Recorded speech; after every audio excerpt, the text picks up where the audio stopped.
लोग काफिर हुए और काफिर ही मरे, ऐसों पर अल्लाह की और फरिश्तों की और इंसानों की सबकी लानत।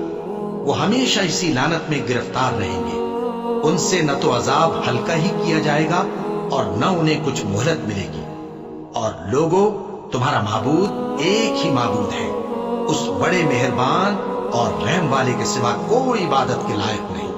बेशक आसमानों और जमीन के पैदा करने में और रात और दिन के एक दूसरे के पीछे आने जाने में और कश्तियों और जहाजों में जो समंदर में लोगों के फायदे के लिए रवा हैं, और में जिसको अल्लाह आसमान से बरसाता और उससे जमीन को उसके मुर्दा हो जाने के बाद जिंदा यानी खुश्क हो जाने के बाद सरसब्ज कर देता है, और जमीन पर हर किस्म के जानवर फैलाने में और हवाओं के चलाने में और बादलों में जो आसमान और जमीन के दरमियान घिरे रहते हैं, अक्लमंदों के लिए अल्लाह की कुदरत की निशानियां हैं।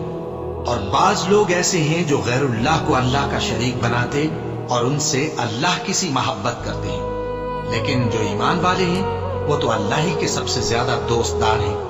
और ऐ काश जालिम लोग जो बात अजाब के वक्त देखेंगे अब देख लेते कि सब तरह की ताकत अल्लाह ही को है, और ये कि अल्लाह सख्त अजाब करने वाला है। उस दिन कुफ्र के पेशवा अपने पैरों से बेजारी जाहिर करेंगे और दोनों अजाब इलाही देख लेंगे और उनके आपस के ताल्लुकात मुनक़ते हो जाएंगे। ये हाल देखकर पैरवी करने वाले हसरत से कहेंगे कि ऐ काश हमें फिर दुनिया में जाना नसीब हो, ताकि जिस तरह ये हमसे बेजार हो रहे हैं इसी तरह हम भी इनसे बेजार हों। इस तरह अल्लाह इनके आमाल हसरत बनाकर दिखाएगा और वो दोज़ख से निकल नहीं सकेंगे।